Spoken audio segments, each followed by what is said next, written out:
Barry kept calling it a postponement, even after I asked him where my paintings were supposed to go. We were standing in the middle of Millwright Gallery on Howard Street. My last 6 canvases were leaning against the brick wall behind me, still wrapped in moving blankets. I'd carried them in from a rented cargo van while Barry watched from his office window. He pressed both hands together and gave me a careful smile. "The dates are shifting," he said. "That's all." I looked toward the main exhibition room. 2 gallery employees were measuring the wall where my largest painting was supposed to hang. Shifting to when? We'll find another opening. And who has this opening? Barry's eyes moved past me. That was enough. "Who has it?" I asked again. "Shannon." For a few seconds, I could hear nothing except the metal tape measure snapping back across the room. My younger sister didn't paint. She didn't sculpt. She had never shown work at a gallery. Shannon sold linen napkins, candles, ceramic bowls, and little wooden trays through a home goods brand she'd started online. I looked at the 6 wrapped canvases behind me. "You gave Shannon my solo show?" Barry's smile tightened. "Your parents and I agreed it was the sensible thing, given everything Shannon's built. My name is Lauren Gardner, and I'm 33 years old. If you've ever had your family treat your work like something they could simply hand to someone else, I think you'll understand why I stayed so quiet. Please like this video and subscribe."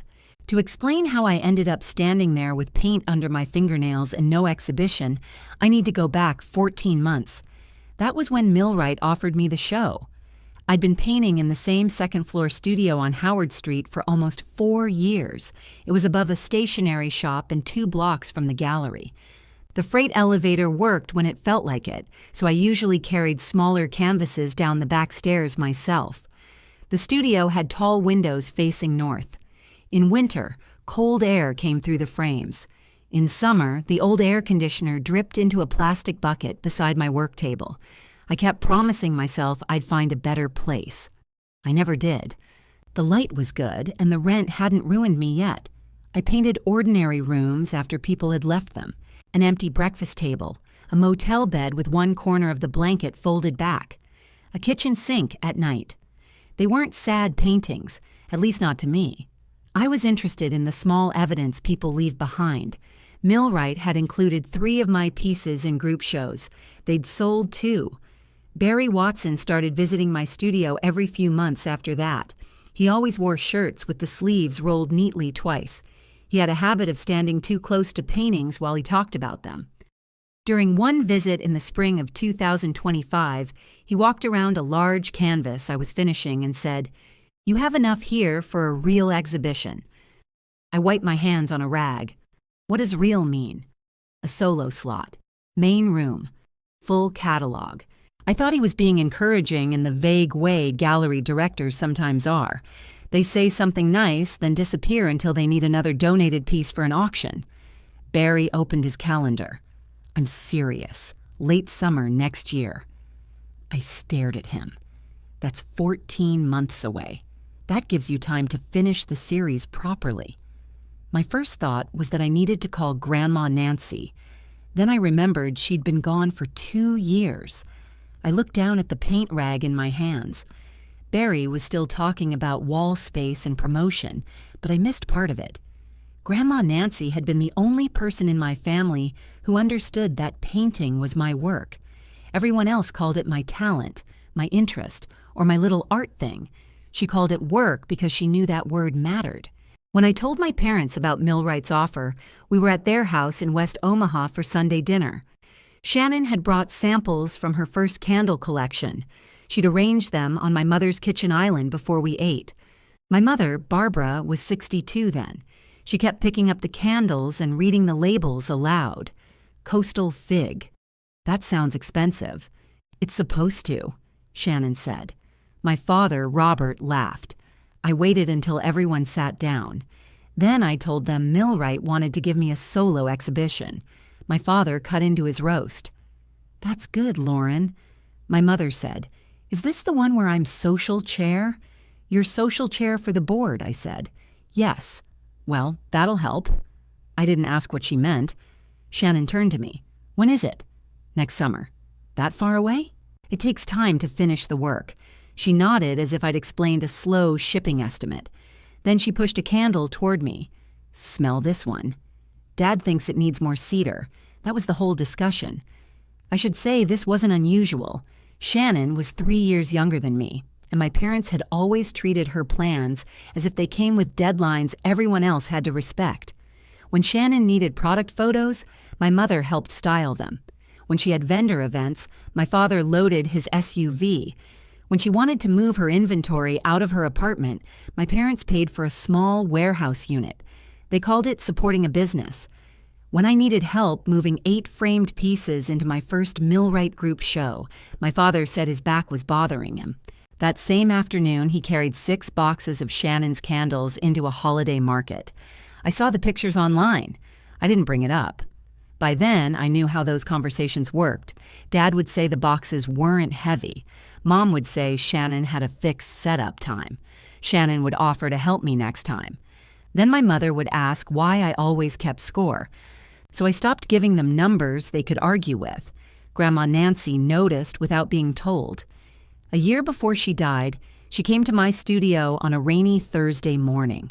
She was 80 then, and she climbed the stairs slowly with one hand on the rail. I offered to carry her bag. "I've had this bag longer than you've paid taxes," she said. "Leave it alone." She sat in my wooden chair and studied each painting. She never filled silence just because it existed. After about 20 minutes, she pointed toward one canvas. "That one's finished. I'm still working on the left side." "No, you're hiding in the left side because you're afraid to stop." I looked at it again. She was right. Grandma Nancy had no formal art training. She just paid attention. That was rarer in my family than expertise. Before she left, she set an envelope on my work table. "What's this?" "Money for frames. I can buy my own frames." "I know." "Then why are you giving me money? Because you'll buy cheaper ones and pretend that was the plan." I started to argue. She raised one finger. "Lauren, let somebody believe in the final version. I used that money for 6 maple frames. 3 were still in my studio when Millwright offered me the solo exhibition. Grandma had also introduced me to Cheryl Luna, an attorney she'd known for decades. Cheryl handled contracts for small businesses and non-profit groups. She had short gray hair, square glasses, and no patience for language meant to make ordinary people feel stupid. When Barry sent me the represented artist agreement in 2025, I planned to skim it and sign. It was 21 pages. Most of it looked standard. Grandma had left me a handwritten note inside an old birthday card. "Never sign what you haven't read twice." I kept that note in my desk, so I called Cheryl. We met at a coffee shop near her office. She read the agreement with a green pen while I drank a coffee that went cold. "This gives them too much freedom to change the exhibition," she said. "They said dates move sometimes." "Dates move. Artists shouldn't disappear." She tapped a paragraph. "If they want to end your slot, they need your written agreement. Not a phone call, not a friendly email, a mutual written termination." I smiled. "You sound like Grandma." "That's because Nancy spent 30 years telling me to stop letting people wiggle out of plain promises. Cheryl requested changes. Barry objected to some and accepted others. The final agreement gave me an exclusive solo slot. It also named Victoria Chan as the independent curator. Victoria lived in Chicago, but she'd worked with several galleries in the Midwest. She was contracted to jury my submitted body of work, write the catalog essay, and speak on opening night. I'd only met her over video at first. She asked direct questions. "Why empty rooms?" "Because people behave differently when they think no one's watching." "That's not an answer about rooms." "No," I said. "I suppose it isn't." She smiled. After that, she visited my studio twice. The first time, she stayed almost 3 hours. She took notes in a black notebook and asked why I kept repainting doorways. I told her I liked the tension between an open door and an empty room. She said, "Then stop making the doors polite." I understood exactly what she meant. Over the next year, I built the exhibition around that idea. I called the series After Someone Leaves. There were 18 paintings by the end. Some were small enough to carry under one arm. 3 were wider than my kitchen table. My days became very simple. I woke around 6. I answered gallery emails while drinking coffee. I reached the studio before 8. I painted until noon, ate whatever I'd packed, then worked again until the light changed. In the evenings, I handled invoices, ordered supplies, and updated condition records. I did freelance illustration work when I needed money. On Fridays, Zachary Page sometimes came by after his shift at Millwright.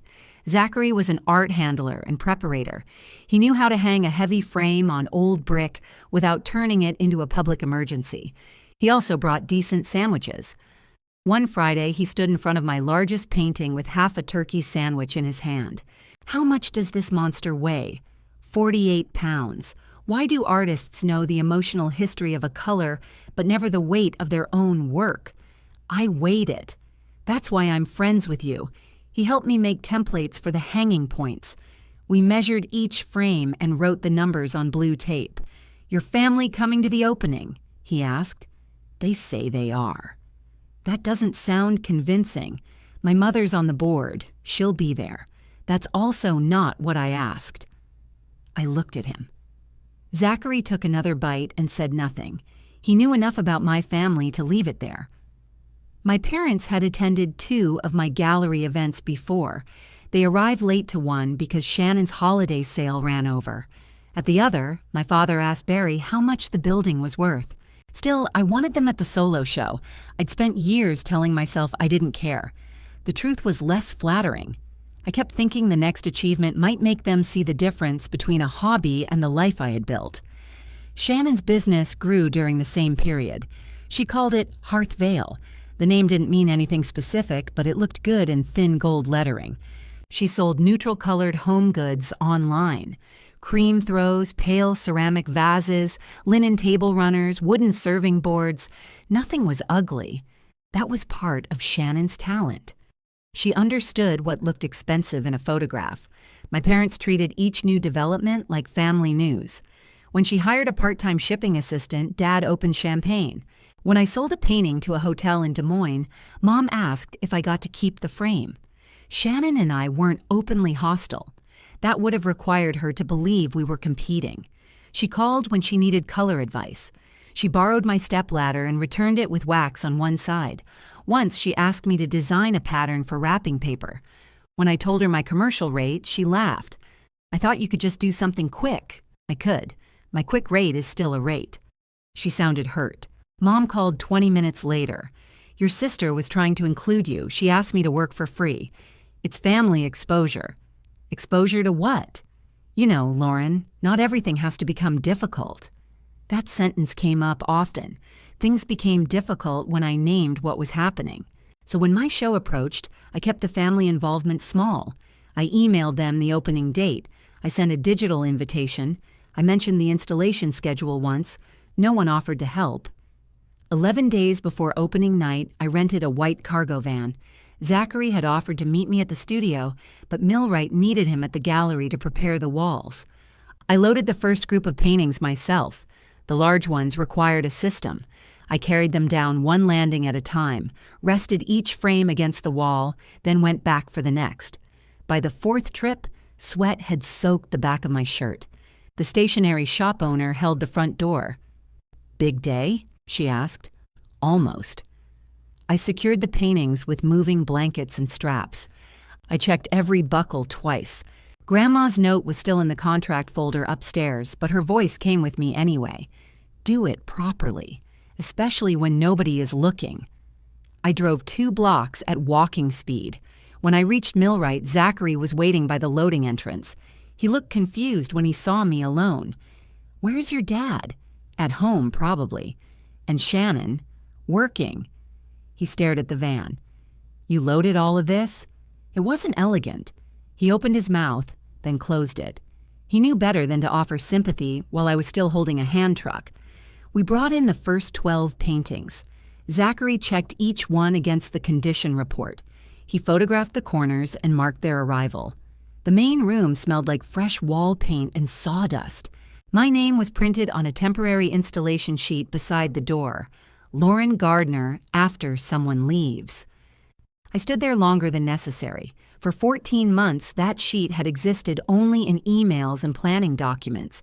Seeing it taped to the wall made the exhibition feel real. Zachary went to find more blankets. I returned to the van for the final 6 canvases. When I came back inside, Barry was waiting. He wasn't wearing his jacket. His sleeves were rolled twice as usual. He kept smoothing the front of his shirt. "Lauren, can we talk? After these are checked in. It should be now." Something in his tone made Zachary look over from the loading table. I leaned the canvases carefully against the brick wall. "What happened?" Barry glanced toward Zachary. "Could you give us a minute?" Zachary didn't move. I said, "It's fine." He walked into the main room, but he stayed close enough to see us. Barry lowered his voice. "We've had an opportunity come up that affects the opening." "What kind of opportunity?" "A partnership, retail attention, significant donor interest." I waited. He took a breath. "We need to postpone after someone leaves." I thought there had been a flood. Maybe a problem with the building. Maybe Victoria had an emergency and couldn't travel. How long? "We don't have a new date yet." I looked at the installation sheet taped beside the door. "Opening night is in 11 days. I know. The catalog is printed. We can store it. Victoria's booked. We'll address Victoria." That was the first sentence that didn't make sense. Victoria hadn't been presented to me as an optional speaker. Her work was part of the agreement. She'd already written an essay about my paintings. What exactly is going in the main room? Barry rubbed his thumb across his palm. Hearth Vale is doing a brand launch. I genuinely didn't understand. The candle company? It's a home goods brand. It's Shannon's company. Yes. My sister is using the gallery? We're expanding the idea of what the space can support. I looked around the room. One employee had stopped measuring. The other was pretending to inspect a level. Does Shannon know my show is booked here? Barry paused. She understands there's been a scheduling change. That meant yes. I asked him where my paintings were supposed to go. He called it a postponement again. Then he told me my parents had blessed the swap as the sensible thing. I looked down at my hands. There was a thin red mark across my palm from one of the moving straps. When did you talk to them? Lauren, this isn't personal. When? Earlier this week, so everyone knew except me. That's not a productive way to frame it. I glanced at Zachary. He was standing beside the loading table now. His face had gone still. Barry continued, Your parents believe this could be transformative for Shannon. There are retail buyers coming. She has momentum right now, and I don't. I didn't say that. You don't have to. He stepped closer. We'll take care of you. I'm already looking at dates next year. Next year. It could be sooner. Which month? I don't have that in front of me. Of course he didn't. I looked at the 6 paintings against the wall. Then I looked into the main room where my other 12 had been checked in under my exhibition insurance. Are you asking me to take these home? We can store everything here. For Shannon's launch? We have secure storage. I began wrapping the 6 canvases again. Barry watched me. Lauren, don't react before we've had a chance to work through the details. I'm putting blankets on paintings. You know what I mean? I fastened the first strap. Behind him, Zachary walked toward us. I'll help load, he said. Barry turned. I thought I asked for privacy. She needs someone on the other end. That was all Zachary said. We carried the 6 paintings back to the van. Then I asked for the other 12. Barry followed us into the main room. Those are already checked in. I'm checking them out. There's no need to do this today. I delivered them for an exhibition you just gave away. We haven't completed the paperwork. I stopped. What paperwork? He looked annoyed with himself. There'll be a routine release. Just something confirming the postponement. You mean my agreement is still active? His face changed slightly. It's an administrative formality. I didn't know exactly what that meant yet. I only knew Barry wanted my signature after he'd already promised my space to Shannon, so I nodded. All right. His shoulders loosened. I'm glad you understand. I understand you're sending paperwork. Yes, we'll get it to you today. I didn't argue. I didn't call my parents. I didn't ask Shannon how long she'd known. Zachary and I loaded all 18 paintings back into the van. He checked each one out through the registrar's system while Barry stood nearby saying less and less. When we finished, Zachary closed the rear doors. "You want me to follow you?" "I'm going 2 blocks. That wasn't my question." I looked at him. "No, I'll be okay." He nodded, but he didn't look convinced. I drove back to my studio. This time, I didn't go slowly because of the paintings. I went slowly because my hands wouldn't stop shaking. The stationery shop was closed for lunch. I propped the door open with a paint can and carried everything upstairs alone. By the time the last canvas was inside, my shirt was damp again. My right wrist hurt. I sat on the floor beside the stack and listened to the old air conditioner drip into its bucket. My phone showed 4 missed calls. 2 were from my mother, 1 was from my father, 1 was from Shannon. There was also an email from Barry. The subject line read, "Mutual release and withdrawal." I didn't open it right away. Instead, I went to the metal filing cabinet beside my desk. The bottom drawer stuck halfway, so I pulled harder until it came loose. My Millwright folder was behind a stack of tax records. Grandma Nancy's note was clipped to the front. "Never sign what you haven't read twice." I sat at my work table and opened the agreement I hadn't read in more than a year. Then I started again from the first page. The first 6 pages covered representation, commissions, and delivery. I remembered most of that. Millwright had the right to promote my work, negotiate sales, and take its percentage. Page 7 described the exhibition. The dates were exact: installation week, opening night, public viewing period, closing date. The main exhibition room was listed by name. I ran my finger under the paragraph and read it again.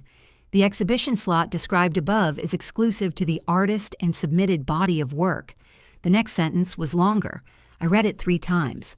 Millwright couldn't cancel, transfer, substitute, or reassign the exhibition without mutual written consent. Both the gallery and the artist had to sign. An email wasn't enough.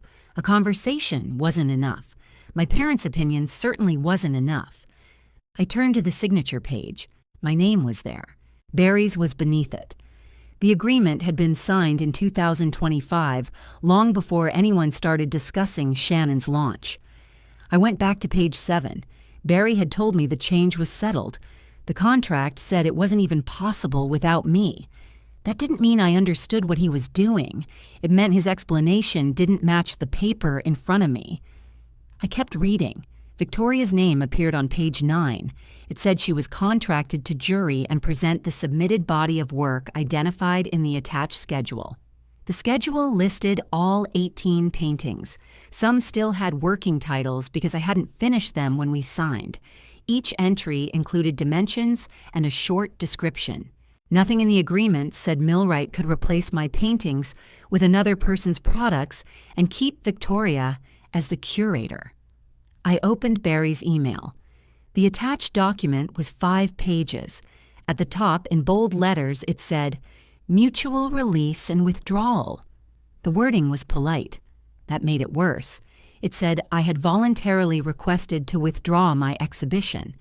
It said both sides agreed no breach had occurred. It also said I release Millwright from any claims related to the scheduled dates. I read that section twice. Then I found another sentence saying the gallery would make reasonable efforts to offer me a future exhibition subject to availability. No date, no room, no guarantee. If I signed, my contracted solo show became a vague promise Barry could fulfill whenever it suited him. The email itself was short. "Lauren, as discussed, please sign and return by tomorrow afternoon so we can finalize the revised installation schedule. I appreciate your flexibility and look forward to finding another opportunity for your excellent work. As discussed." He'd informed me after the decision. We hadn't discussed anything. I downloaded the attachment. Then I saved Barry's email as a PDF. My phone rang again. It was my mother. I watched it vibrate across the table until it stopped. A text arrived a few seconds later. "Please call me." "Barry said you left upset." I didn't answer that either. I took pictures of the installation sheet I'd brought back from the gallery. Zachary had pulled it off the wall before we left and tucked it between 2 moving blankets. My name, the exhibition title, and the scheduled dates were still printed across the top. Then I photographed Grandma's note. I wasn't sure why, I just wanted a clean record of what existed before anyone could explain it differently. The contract listed Cheryl's office number in the revision history. I called it. Her assistant said she was in a meeting. Can I tell her what this is about? My gallery gave my exhibition to my sister and sent me a release saying I volunteered. There was a brief silence. I'll have Cheryl call you. She called 11 minutes later. Start at the beginning, she said. I told her about the delivery. I told her what Barry said. I read the title of the release aloud. Have you signed anything today? She asked. No. Have you agreed in writing to postpone? No. Did you say anything that could sound like consent? I said I understood he was sending paperwork. That's fine. Send me the contract and the release. I thought you had the contract. I do, but send me the exact copy you're looking at. I want the attachments and signature pages together. I scanned everything from my printer. The machine pulled 2 pages crooked, so I did them again. I sent the files while Cheryl stayed on the phone. Did Barry give you a reason for the change? She asked. He said there was retail attention and donor interest. Then he said my parents thought it was sensible. Did he say your parents asked for it? No. He said they agreed. And what did Shannon say? I haven't spoken to her. Good. That word caught me off guard. You don't think I should call her? I think you should know what happened before you give anyone a chance to coordinate an explanation. I sat back in my chair. They're my family, Cheryl. I'm aware. Her voice wasn't cold. It was exact. Lauren, I knew your grandmother for a long time. Nancy loved your father, but she never confused loving someone with assuming they were being honest. I looked at Grandma's note beside my keyboard. What should I do? Nothing dramatic. Don't sign the release. Don't accuse anyone of anything. Let me read. You think there's something else going on. I think a gallery doesn't replace a contracted exhibition 11 days before opening, because somebody's napkins have momentum. I nearly laughed, but it didn't come out. Cheryl continued. Barry had 14 months to schedule a commercial event. Instead, he used your existing dates, your room, and possibly your contracted curator. That's an unusual amount of risk for a favor. So what am I looking for? Right now, nothing. I'm looking at the documents. You're going to write down exactly what happened today while it's fresh. I remember what happened. Write it down anyway. She gave me a simple list. Time I arrived, who was present, what Barry said, what I said, when the release arrived, which paintings entered the gallery system and when they were removed. Don't improve the language, she said. Use the words you actually remember. All right. And Lauren? Yes? Don't tell them you called me. After we hung up, I found an unused notebook in my supply cabinet. I wrote the date at the top of the first page. Then I described the morning. At first, it felt foolish. I was recording details like the color of Barry's shirt and where Zachary stood. After a few minutes, the order became clearer. Barry had already spoken to my parents. Shannon already understood there had been a scheduling change. The employees had started measuring for a different installation. The gallery had done all of that before giving me the release. The document didn't ask permission to make the change. It asked me to confirm a change they had already made. I drew a line beneath that sentence. My mother called again while I was writing. This time, she left a voicemail. Lauren, honey, call me when you're calmer. Nobody is taking anything away from you. We're trying to make this work for both of you, and Barry has already said you'll get another date. Shannon has people flying in, so we really can't create confusion now. Call me. I replayed it. Nobody is taking anything away from you. Then, 2 sentences later, Shannon's plans were too advanced to change. I saved the voicemail. My father sent one text, "Don't make a family issue out of a scheduling decision." I saved that too. Shannon didn't leave a message. She called once more, then sent a picture of my parents' dog sitting under their kitchen table. "Mom's freaking out. Can you please just answer her?" I stared at the picture. That was how Shannon handled uncomfortable things. She put something harmless beside them and acted as if the harmless thing was the real subject. I wrote back, "I'm reviewing the gallery paperwork. I'll call when I'm ready." 3 dots appeared immediately, then disappeared. They appeared again. What paperwork? I didn't answer. That question told me Barry hadn't shown her the release, or she wanted me to think he hadn't. Either way, I wasn't going to explain it. I ate half a granola bar and forgot the rest on my desk. Around 4, Cheryl emailed. Do not sign. Call when free. I called before the screen finished loading. She answered on the first ring. The original agreement is enforceable as written, she said. The release confirms they know they need your consent. So they can't give her the room. They can physically put whatever they want in the room. A lock doesn't come down from the ceiling. But if they reassign your exhibition without written termination, they breach the agreement. What happens then? That depends on what you want and what they do next. We aren't there yet. I looked at the stacked paintings. Can I force them to hang my work? Possibly, but legal pressure takes time. Your opening is in 11 days. A court isn't a vending machine where we insert a contract and receive a gallery wall. That sounded like Cheryl. What do I say to Barry? Ask for time to review. Nothing more. He wants it tomorrow. He wants it tomorrow because the opening is close. His deadline isn't your emergency. She paused. There's another issue. What? The release says you requested withdrawal. I didn't. I know. Don't correct the language yet. I want to know whether they revise it voluntarily or keep pressing you to sign a false statement. That was the moment my thinking changed. Until then, part of me still believed this might be a terrible misunderstanding shaped by my mother's interference. Maybe Barry had panicked. Maybe Shannon had been told the room was unexpectedly available. Maybe everyone had assumed I'd accept another date. But the release didn't assume anything. Someone had written that I requested to withdraw. They needed my signature beneath a version of events that hadn't happened. What if they call? I asked. Be polite. Say you're reviewing the document. And my parents? The same. Shannon? The same. Cheryl lowered her voice. I know you want to ask which one of them started this. Don't. Not yet. I turned toward the windows. Howard Street was bright below me. A delivery truck blocked part of the intersection. What am I waiting for? To see what they do when you don't cooperate immediately. I sent Barry an email before 5.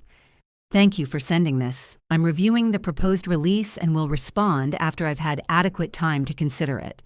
I have not agreed to withdraw my exhibition or release the contracted dates. I read it twice before sending. Barry replied 3 minutes later. Of course.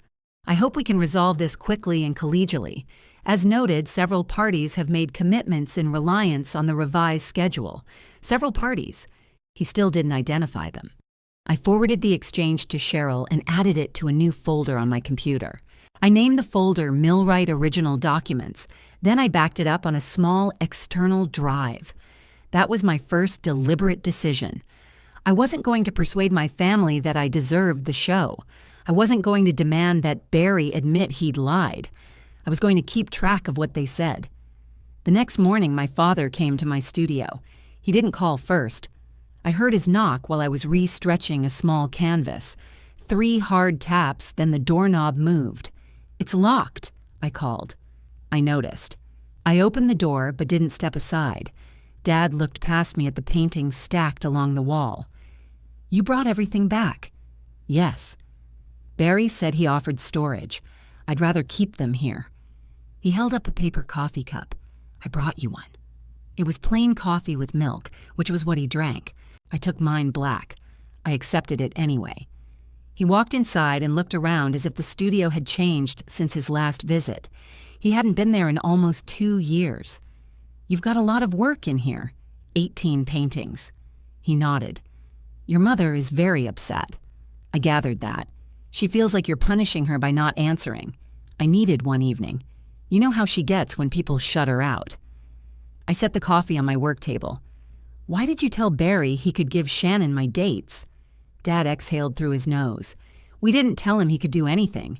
He came to us with a problem. What problem? Shannon has buyers who can only come that week, and my exhibition can happen another week. There is no other week. Barry said there would be. No, he said he'd try to find one next year. Dad's mouth tightened.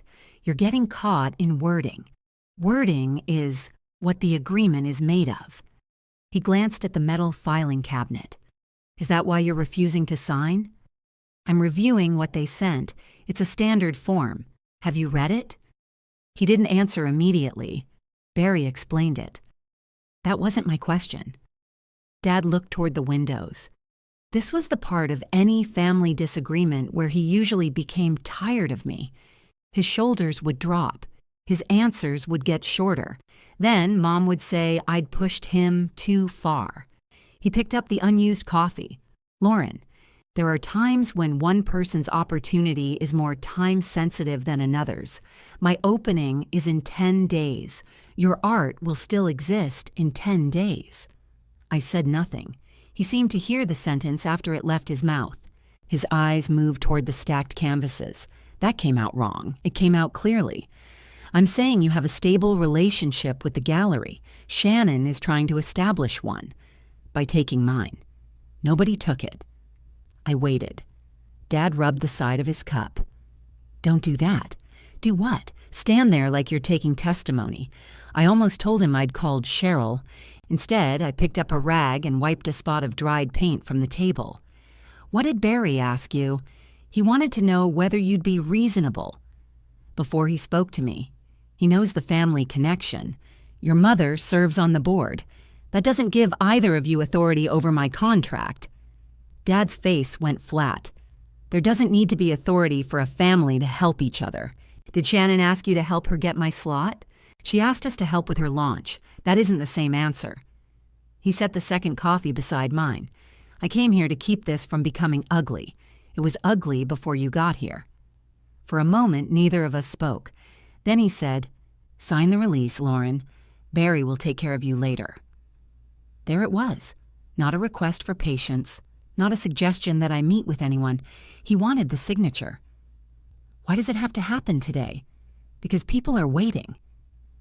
Which people? He turned toward the door. You're making this harder than it needs to be. I let him leave. 5 minutes later, my mother called. I declined it and wrote down exactly what Dad had said. That afternoon, I went to Millwright to collect 2 crates of mounting hardware I'd left in the prep room. Barry's office door was closed. I could hear his voice inside, but not the words. Zachary found me near the freight elevator. You okay? He asked. Yes. That was unconvincing. I'm reviewing the release. His eyebrows lifted. They sent one already? You knew there would be one? I knew they needed something. Your show is still all over the internal system. I stopped folding a packing blanket. What do you mean? Zachary glanced toward Barry's office. The condition report still lists your work for the full exhibition period. So does the insurance certificate. Could that just be outdated? They updated the installation notes yesterday.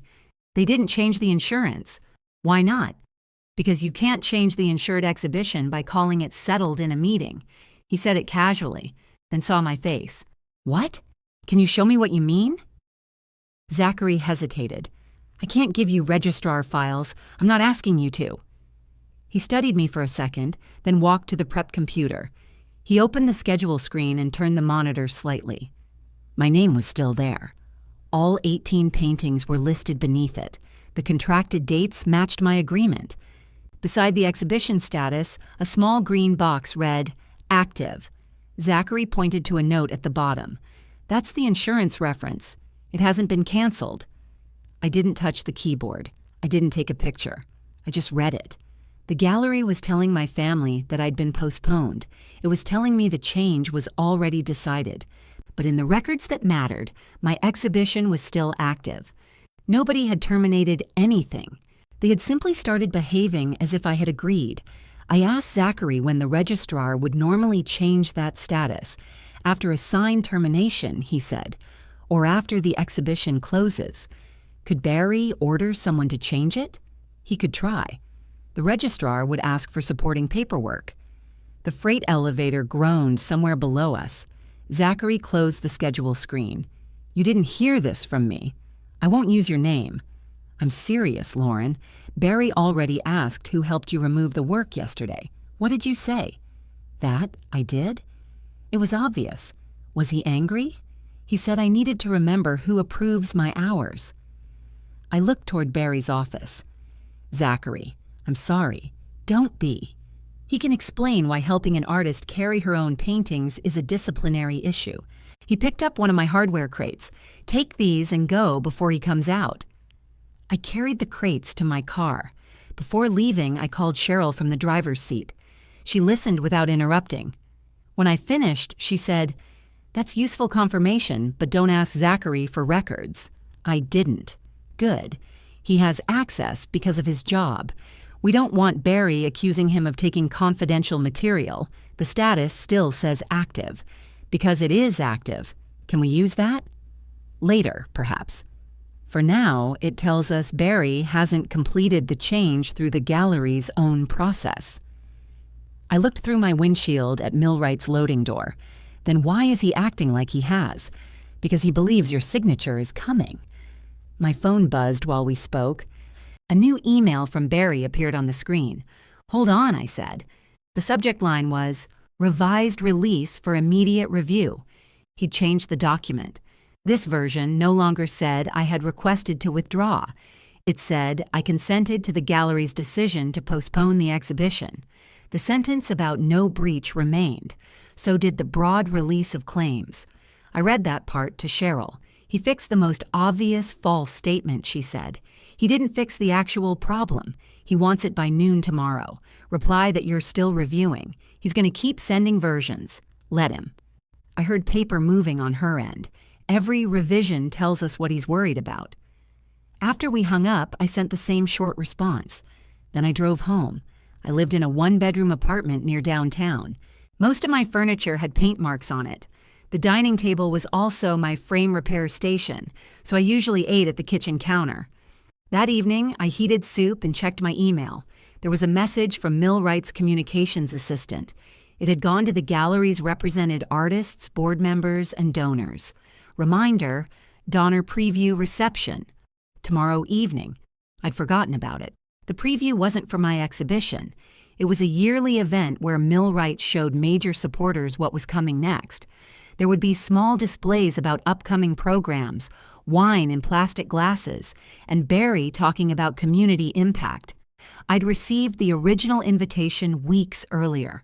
The new email included a revised schedule. My name was gone.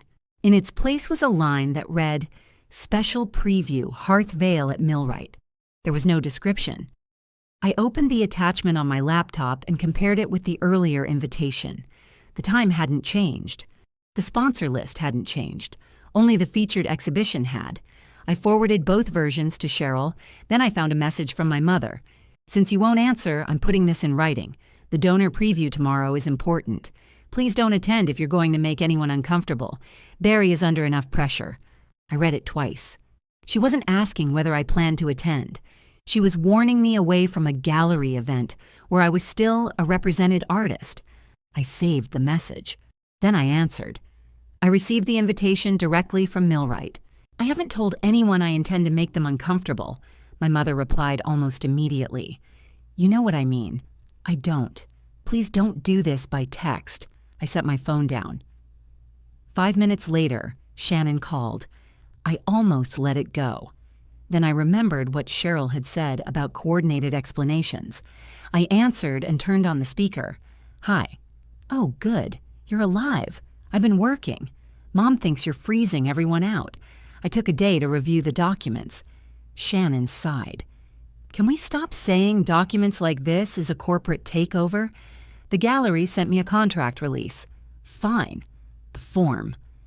"What did Barry tell you? He said your show could move and mine couldn't." "Why couldn't yours move?" "Because people already booked travel. My opening was announced months ago." "I know, but these are industry people." The distinction sat there. What does that make the people coming to mine? "That's not what I meant. You said yours couldn't move because industry people were coming." "Lauren, I'm not doing this word-by-word thing with you." I stayed quiet. Shannon lowered her voice. "Look, I didn't know Barry hadn't fully handled it with you. What did you think fully handled meant?" "That you'd get another date." "Did he tell you I agreed?" He said the gallery had flexibility. That sounded possible. It also sounded carefully incomplete. When did you first discuss using Millwright? A few weeks ago. With Barry? With Mom at first. There it was. What did Mom say? She said the gallery wanted broader programming. I needed a place that felt established. It made sense. Did you know my exhibition was scheduled there? Obviously, I knew you had something coming up. Mine was the only main room opening that month. I don't memorize gallery calendars. You were invited. She paused. What do you want me to say? The truth would help. I am telling you the truth. Then tell me when you learned you were getting my dates. I don't know. Last week, maybe. Before Barry told me? I assumed he'd talk to you. I looked at the clock on my microwave. Did you ask? No, because it wasn't my responsibility. Whose responsibility was it? Barry's. This is his gallery. I heard her open or close a cabinet. Lauren, I'm sorry you found out badly. I am. But these buyers have real schedules. I can't tell them to come next spring because you don't like how Barry communicated. It isn't about communication. It always becomes about something bigger with you. What does that mean? It means you're upset with Mom and Dad, so now I'm supposed to give up an opportunity. The opportunity is my contracted exhibition. And there it is. I waited for an explanation. None came. Finally, Shannon said, Are you coming tomorrow? To the donor preview? Mom said you might. I was invited. Please don't corner Barry in front of people. I've never cornered Barry anywhere. You know what I mean. Apparently everyone did except me. I have to go, I said. Lauren. What? Don't punish me because Mom handled this badly. The sentence was so familiar that I didn't answer. Shannon had used some version of it since we were young adults. Don't blame her because Mom volunteered my time. Don't blame her because Dad paid her bill and forgot mine. Don't make Shannon responsible for accepting what everyone kept giving her. I ended the call. Then I wrote down what she'd said. A few minutes later, she texted, I'm trying to make this good for everyone. I saved that too. The next evening, I went to the donor preview. I wore black trousers, a blue blouse, and the flat shoes I used for gallery events. I didn't bring the contract. I didn't bring the release. My phone stayed in my bag. Cheryl had told me not to confront anyone. Listen more than you speak, she said. Millwright's front doors opened onto the main room. The converted warehouse had exposed brick, high beams, and polished concrete floors that amplified every conversation. My paintings should have been going up that day. Instead, 3 temporary displays stood in the center of the room. One held Shannon's candles. Another showed folded linen napkins arranged beside ceramic bowls. A third displayed photographs of styled dining tables. Small cards identified everything as part of Hearth Vale at Millwright. There was no mention of a solo exhibition. There was no mention that the space had belonged to another artist 11 days earlier. My mother stood near the wine table wearing a cream jacket. She saw me before I reached the room. Her smile stayed in place, but her eyes changed. You came. I was invited. I know, I just wasn't sure you would. She touched my elbow and tried to steer me away from the crowd. I moved my arm. I'm only looking. People are already asking questions. What questions? Why you removed your paintings? I looked at her. What did you tell them? That the schedule changed. Did you tell them I agreed? Mom glanced toward a group of donors. This is not the place. That's why I asked quietly. She pressed her lips together. Please be gracious tonight. Before I could answer, Barbara turned toward a couple approaching us. Her social chair smile returned at once. She introduced me as her older daughter and an artist represented by Millwright. She didn't mention my exhibition. The couple asked what I painted. I told them. My mother kept one hand lightly against my back as if she could guide the conversation by pressure. When they moved away, she whispered, Thank you. I hadn't done anything except answer a question. Barry stood near the front with Shannon. She wore a dark green dress and held one of her candles while he introduced her to donors. I watched him gesture toward the main room. Shannon nodded, smiling as if she had been invited into a future that had always been waiting for her. She saw me and looked startled. Then she crossed the room. "You look nice," she said. "So do you. Are we okay?" "No." Her smile slipped. "Can we be okay for an hour?" "I'm not planning to interrupt anything. I didn't say you were. You asked me not to corner Barry."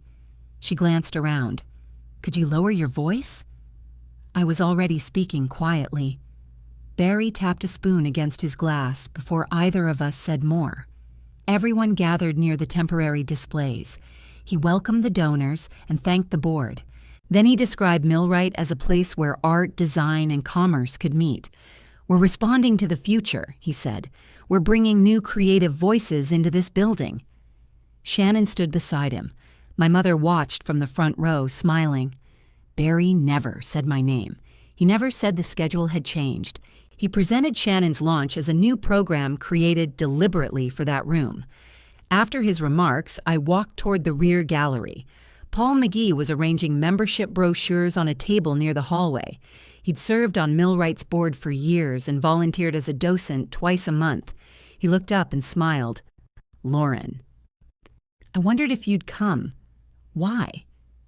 He adjusted the brochures until their edges lined up. "Things have been a little sensitive." "That's what I keep hearing." Paul glanced into the main room. "I'm sorry about your show." "Thank you. I was looking forward to it. Your catalog essay was excellent." "That surprised me." "You've read it?" "The board received advance copies." I looked back at Barry. He was speaking with my father now. "Does the board know my agreement is still active?" Paul's hands stopped moving. "I assume the paperwork was complete." "It isn't." He frowned. "Barry said the artists had worked it out." "We haven't." Paul looked across the room again, this time toward my parents. "Have you told your father that?" "He asked me to sign the release." Paul took a slow breath. "Well, what?" He picked up one brochure, then put it down without changing its position. "I shouldn't get involved in a family issue. It became a gallery issue when Barry reassigned the room." "That's true." He lowered his voice. "There's a lot riding on this opening for your parents." I thought he meant Shannon. "She says buyers are coming." "I'm not talking about her buyers." Before I could ask what he meant, my mother appeared beside us. "Paul, there you are. Barry needs you near the front." Paul looked at her, then at me. "Of course." He walked away. My mother waited until he was out of hearing range. "What were you asking him?" "About the board. He doesn't know anything about the scheduling. He seemed to know something." Her face remained pleasant because people were watching. "Lauren, your father and I have supported this gallery for years. Please don't pull other board members into a private disagreement. What's riding on the opening?" For the first time that evening, her expression broke. It lasted less than a second. Then she picked up a stack of brochures and said, "I have no idea what you mean." She walked back toward the crowd before I could answer. I didn't follow her. I stayed beside the empty table and watched my father shake Barry's hand beneath a banner for Millwright's capital campaign. Their names were printed together in the list of campaign supporters. I'd seen that banner before. That night was the first time I wondered why my parents' support mattered enough to make everyone afraid of my questions. I took one of the campaign brochures from the table before I left. Nobody stopped me. They were meant to be taken. Outside, Howard Street was still warm from the day. People were eating on restaurant patios. A carriage rolled past at the end of the block, and I stood beside my car reading the brochure under a streetlight. The front showed a rendering of Millwright with new windows and a larger entrance. Inside, there were plans for improved storage, a public education room, and renovations to the East Wing. The campaign goal was $4 million. My parents' names appeared in a list under leadership supporters. There were no amounts. Paul had said something was riding on the opening for them. My mother had reacted before she could hide it. The banner connected them to the campaign. That was all I actually knew. I put the brochure in my bag and drove home. Instead of changing clothes, I opened my laptop at the kitchen counter. Millwright's website had a page for the capital campaign. I'd seen it before, but I'd never studied it. The page described preservation, access, and the future of the gallery. It had photographs of donors standing beside architectural drawings. My mother appeared in one picture with Barry and 3 other board volunteers. My father was quoted beneath it. Millwright has always understood that lasting spaces require lasting commitments. That sounded like Dad. He had spent most of his career in real estate development. He liked sentences that could go on bronze plaques. At the bottom of the page were links to campaign updates. The first update was from the previous year. The second had been posted in March. I opened it. It was a glossy PDF with 12 pages. The first half covered renovation estimates and community programs. Near the end, there was a section called New Legacy Commitments. I saw my last name before I saw the amount. The Gardner Family Legacy Gift, $250,000. I stopped scrolling. The paragraph said Robert and Barbara Gardner had signed a pledge earlier that year. The money was designated toward renovation of the East Wing and a new donor hospitality area. There was a picture of my parents with Barry. Dad held a pen over a document. Mom stood beside him with one hand on his shoulder. Barry was smiling between them. The caption called it a transformational family commitment.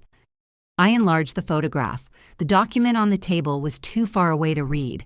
I could make out a dark blue cover page and 3 signature tabs. I read the paragraph again. $250,000 wasn't casual support. It wasn't my mother arranging flowers for donor night. It was enough money to affect construction plans. It was enough money to make Barry ask whether I'd be reasonable before he spoke to me. I checked the date. My parents had signed the pledge 4 months earlier. My exhibition agreement had already existed for almost a year by then. The timing mattered, though I didn't know how yet. I downloaded the campaign update. Then I saved the web page and took screenshots showing the date. The next link was called Construction Readiness Report. Most of it meant nothing to me. There were estimates for electrical work, climate control, and accessibility changes. On page 8, a funding chart separated received funds from outstanding pledges. The East Wing renovation had one major pledge listed as pending. The donor name wasn't shown, but the amount was $250,000. A note beneath the chart said, "Final construction authorization depended on fulfillment of designated commitments." I compared that report with the campaign update. One document identified my parents' gift and its purpose. The other showed that a pledge for the exact amount was still pending and connected to the same renovation. The money had been promised, but not paid. I sat down on the kitchen floor because the nearest chair was covered in frame clamps. Until that point, I thought Barry had chosen Shannon because my mother had pushed him. That was humiliating but familiar. My parents asked for special treatment. People sometimes gave it to them. This was different. Barry wasn't simply trying to please a board volunteer. He was waiting on $250,000 from my parents. The gallery needed their money for a renovation it had already advertised. I called Cheryl.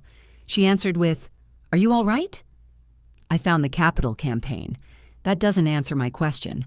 I'm sitting on my kitchen floor. Better. What did you find? I told her about the campaign update. Then I described the funding chart. "Send both," she said. I emailed the files. She stayed quiet while she opened them. I could hear her clicking through pages. "Who directed you to these?" she asked. No one directly. "Paul said there was a lot riding on the opening for my parents." Mom interrupted us. "Their names were on the campaign banner. Did Paul mention an amount?" "No." "Did anyone give you a private document?" "No." "Both files are on Millwright's public website." "Good." She read for another minute. "This explains why Barry is treating your parents like decision makers." That's what I thought. It doesn't explain everything. What's missing? Why your parents care whether Shannon uses this specific opening? She has buyers coming. Buyers can visit a showroom. They can visit her warehouse. They can attend a hotel event. Why does she need a nonprofit art gallery? I looked at the campaign photograph again. I don't know. And we don't know whether the pledge is connected to the scheduling decision. Barry said donor interest when he postponed me. Yes, but don't make the sentence carry more than it does. The pledge may be pressure, it may be background, it may be unrelated. You don't think it's unrelated? I don't think anything yet. I verify. That was Cheryl's way of telling me to slow down. She asked me to read the exact language from the construction report. Then she asked whether the campaign update described the money as a gift or a pledge. Both, I said. The heading calls it a gift. The paragraph says, signed pledge. That's common. It means they promised to pay under a separate agreement. Can you get that agreement? Not from a public website. Would my parents have a copy? Certainly. They won't give it to me. I wouldn't ask them. I rested my head against the cabinet behind me. What do I do with this? For now, you understand the size of Barry's conflict. She paused. And you stopped treating the release as a family favor. That was the strong turn for me. The gallery wasn't choosing between two sisters. It was choosing between an existing contract and a pending $250,000 pledge. If you think paperwork matters when people start changing the story, leave the word paper in the comments. The next morning, Barry called before 8. I was already at the studio. I let the call go to voicemail. He called again 10 minutes later. Then he emailed, Lauren, we need to resolve the release today. The ongoing uncertainty is affecting gallery operations and external relationships. External relationships. I wondered whether he meant my parents. I forwarded the email to Cheryl. She replied, no response yet. At 9, Barry arrived at my studio. He knocked more gently than my father had. I opened the door but kept one hand on the frame. Can I come in? He asked. I'm working. This will only take a minute. He was carrying a folder. I stepped aside. Barry walked past the stacked paintings. He looked at them without stopping. I'm concerned this has become adversarial, he said. You reassigned my exhibition before asking me. We're trying to create the best outcome under difficult timing. What made the timing difficult? He placed the folder on my work table. Shannon's opportunity emerged quickly. And my parents' pledge? He looked at me. There was no confusion in his face.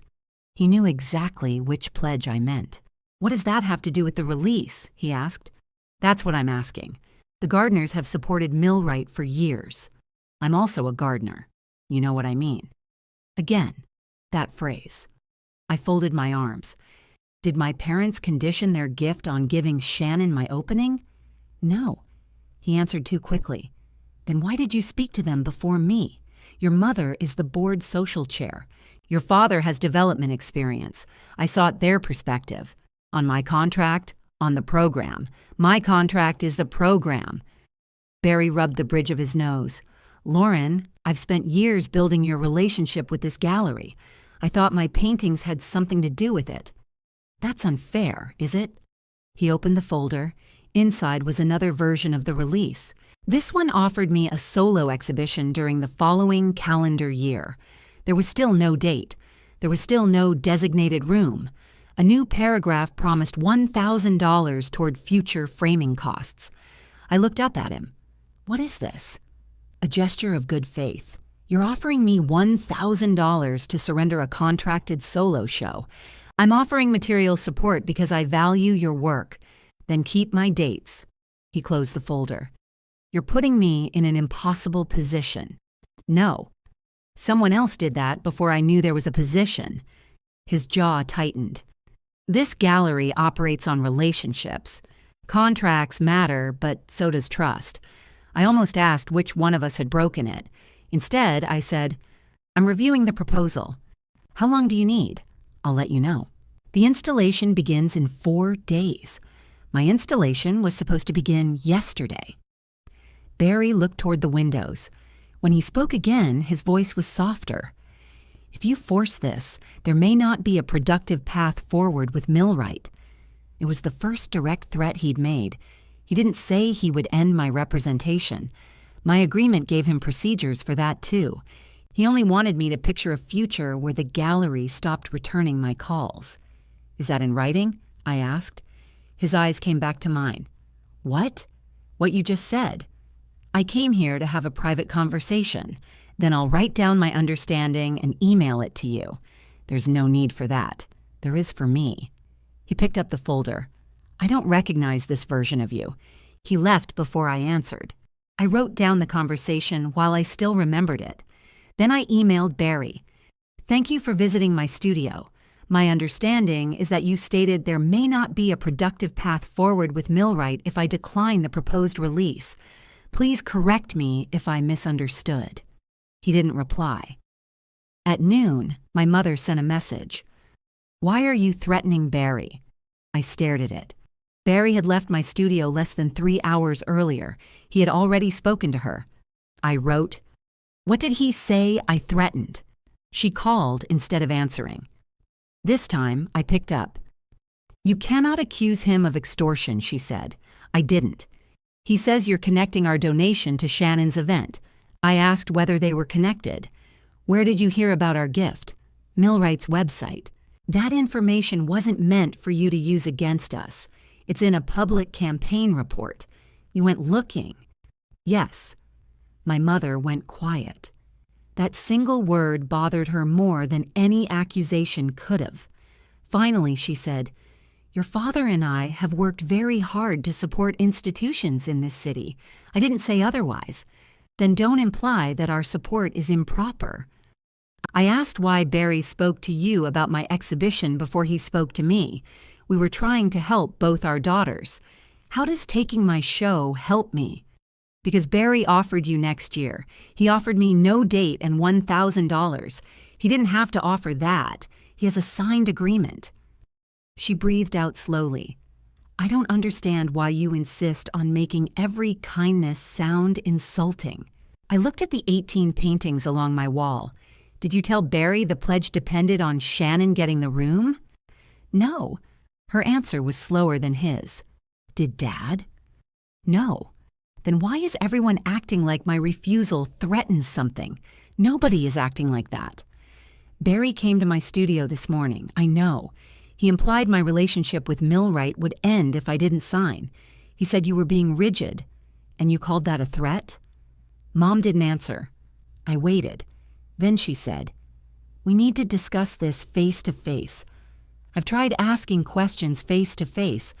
No, you've interrogated people. I asked what happened. You asked in a way that assumes the worst.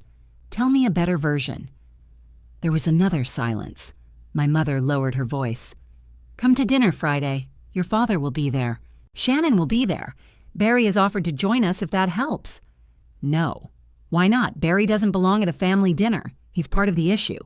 "So is my contract." "Are you inviting Cheryl?" Mom went still. "Who is Cheryl?" She knew who Cheryl was. She'd met her at Grandma Nancy's funeral. The attorney who reviewed my agreement. "You called a lawyer?" I asked her to read a contract. "Lauren, what are you doing?" It was the first time she sounded frightened. "I'm paying attention." My mother didn't speak for several seconds. Then she said, "Friday, 6:30, just family, no Barry." I looked at the campaign report open on my screen. "I'll come." After we hung up, Shannon sent a message before I'd told her anything. "Thank you for agreeing to dinner. Let's please solve this like adults." That confirmed my mother had been communicating with her during the call, or immediately before it. I saved the message beside the others. Then I emailed Cheryl and told her about dinner. She replied with one sentence, "Go listen," and sign nothing. On Friday afternoon, another envelope arrived from Millwright by courier. It contained the revised release and a letter asking for my signature by the following morning. The letter said failure to respond could jeopardize scheduled programming, donor relations, and third-party commercial commitments. That was the first time Barry put all three in the same sentence. I placed the letter in my contract folder, clipped Grandma's note to the front, and left for my parents' house. My father's car was in the driveway when I arrived. Shannon's was parked behind it, so I left mine along the curb. Mom opened the door before I knocked. She looked at the folder under my arm. "I thought we agreed this was a conversation." "It is." "Then why did you bring that?" "Because you want me to sign something." Her eyes stayed on the folder.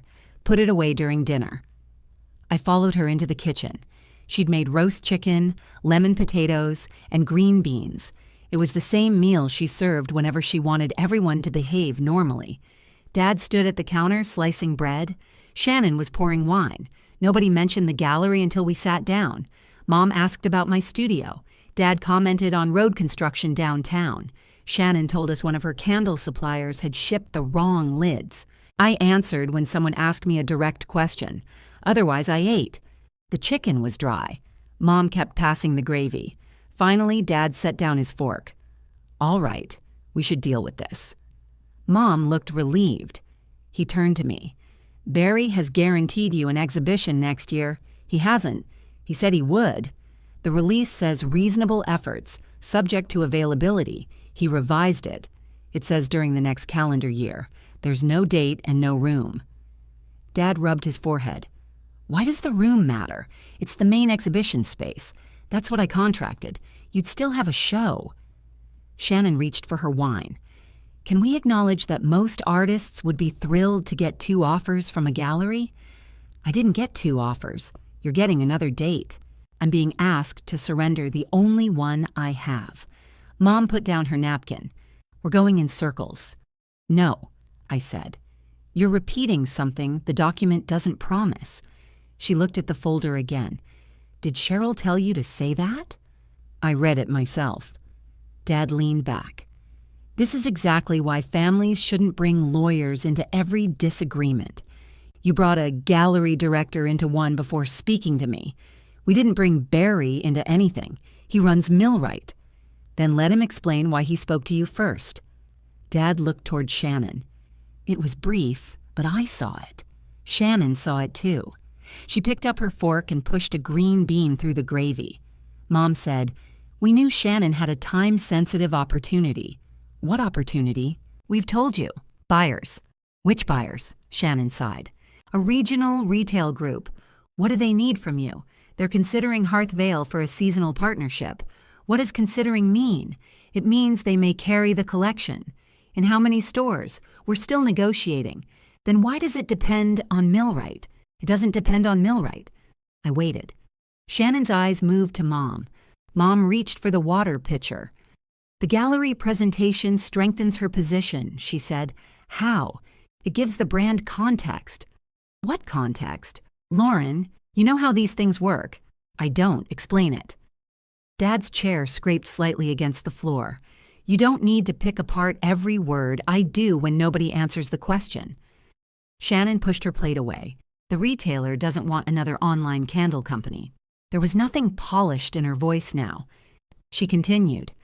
They want brands with editorial value. They want a launch that shows design credibility and cultural placement. I looked at her. Cultural placement. That's their language, not mine. And Millwright gives you that. It helps. Would a hotel ballroom help? No. Your warehouse? No. A regular store? They've seen stores. There it was. The retailer wasn't simply traveling to Omaha to inspect her products. They wanted photographs, press coverage, and a venue that made Hearth Vale look like something more than an online home goods company. A gallery opening gave Shannon that. My gallery opening gave Shannon that. Did they require a gallery? I asked.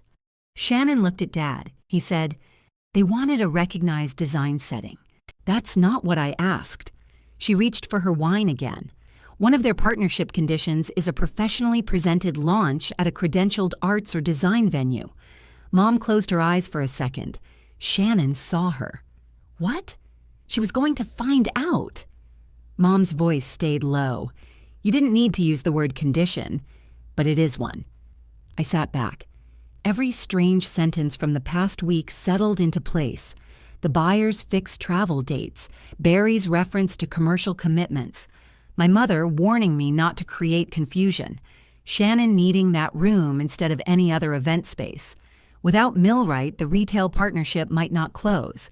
Without my dates, Millwright couldn't give her an opening before the buyer's deadline. That's why it has to be my week, I said. Shannon crossed her arms. It's the only date that works. For the retailer. Yes? And you knew that before Barry spoke to me. I knew the timeline. Did you know he needed my written consent? No. Did you ask? I already told you that was Barry's responsibility. Mom reached across the table. Lauren, this doesn't diminish what you've made. I moved my hand before she touched it. You needed a gallery credential, so you took my exhibition. We didn't take it, she said. You keep saying that. Because you're still getting a show. When? Next year. What date? She looked at Dad. He said, Barry will work that out. So Shannon gets my signed dates now. I get his goodwill later. That's a very cynical way to describe your family trying to help both daughters. I looked at him. How does your pledge fit? Dad's jaw tightened. It doesn't. Then why did Paul say there was a lot riding on the opening for you? Paul talks too much. What's riding on it? Our relationship with Millwright is broader than this event, meaning the East Wing. Mom folded her napkin into smaller and smaller rectangles. The campaign is important to us. More important than my agreement? That isn't a fair comparison. It seems exact. Dad leaned forward. We made a substantial commitment to that gallery because we believe it should serve more than one narrow definition of art. I glanced toward Shannon's candle bag near the kitchen doorway. Did you tell Barry that before he gave her the room? We've had many conversations about programming. That's a yes. No, it is not. Did you remind him about the pledge?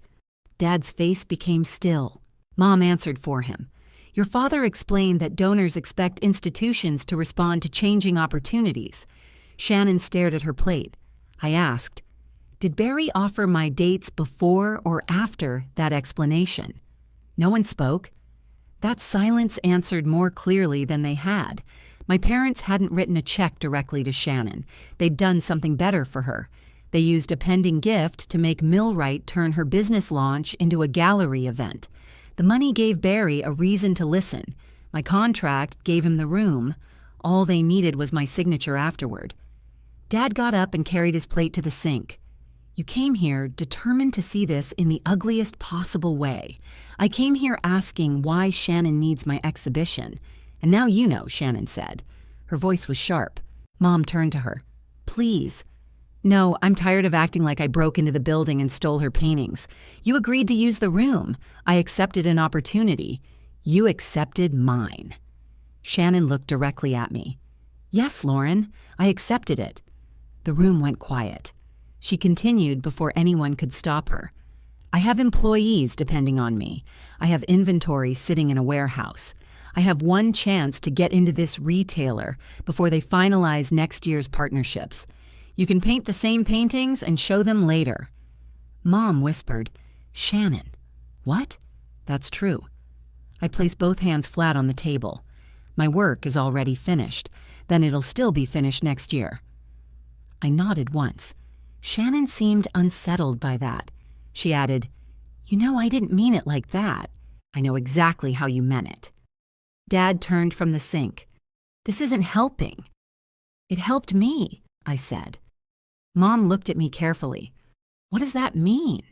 It means I understand the decision now. She pushed back her chair. We made the decision that protected the larger opportunity. Whose opportunity?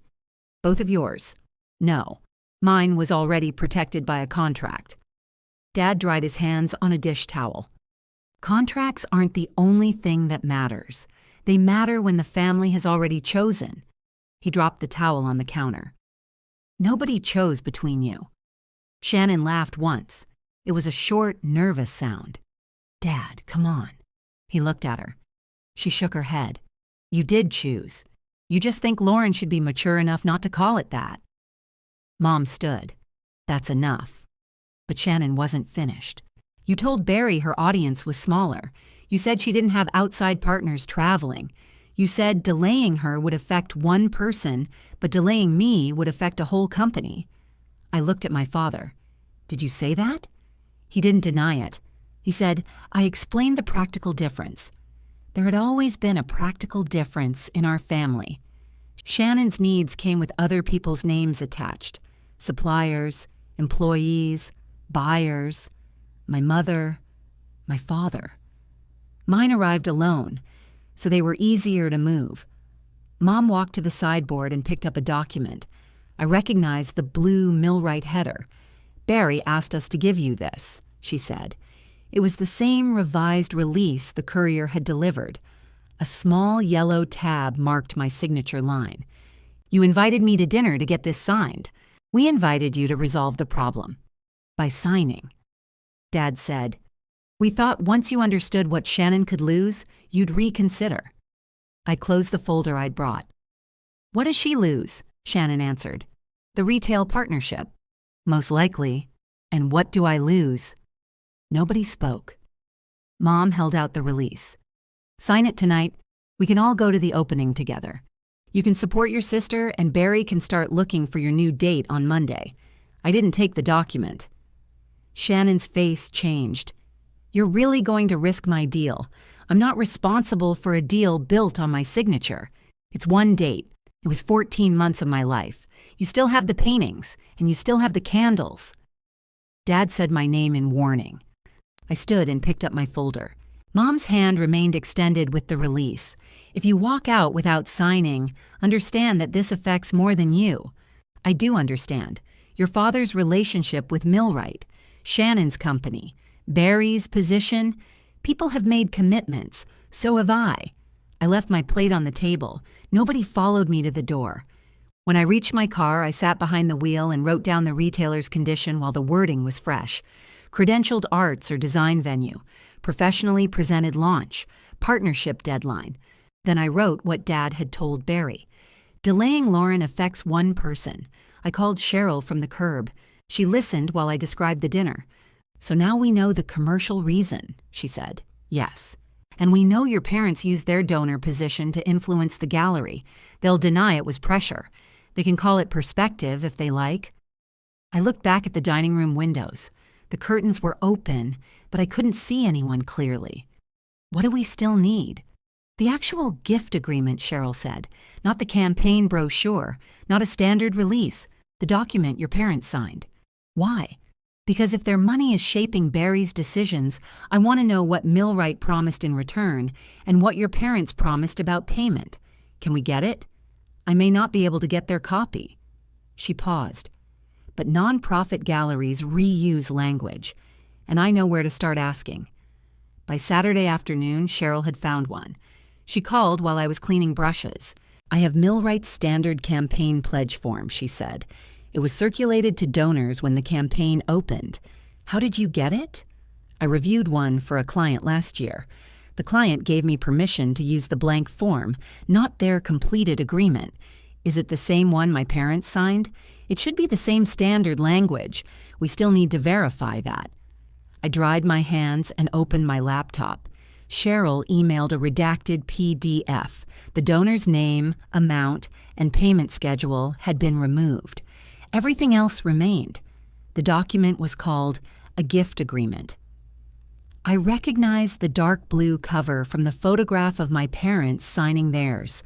The first pages described the pledge amount and designation. Another section covered payment dates. Then there were statements Millwright made to the donor. Cheryl directed me to one paragraph near the end. Read the second sentence, she said. I read it aloud. The gallery represents that it is not in undisclosed breach of any existing material agreement at the time of execution or payment. I stopped. What does that mean in normal English? It means Millwright promises the donor it isn't hiding a significant contract breach when the gift is signed or paid. My agreement existed before the pledge. Yes, but the breach happened after my parents signed. Correct. The gift was signed earlier this year. Barry reassigned your exhibition this week. So does the paragraph matter? Keep reading. The next sentence said the representation continued through fulfillment of the pledge. If the gallery entered a material breach before payment, it had to disclose that breach to the donor. The donor could delay payment, withdraw the unpaid portion, or require the gallery to cure the problem. I read it again. The construction report said my parents' $250,000 was still pending. Their promise to pay depended on Millwright maintaining clean contractual standing until payment. Barry had reassigned my exhibition without terminating my agreement. If that counted as a material breach, the gallery had to disclose it before collecting the pledge. Does my contract count as material? I asked. An exclusive main room exhibition, a named outside curator, catalog production, and 14 months of preparation. I would argue yes. Barry would argue no. Barry can argue whatever helps him sleep. His board may not enjoy the same risk. I looked from the gift agreement to my represented artist agreement.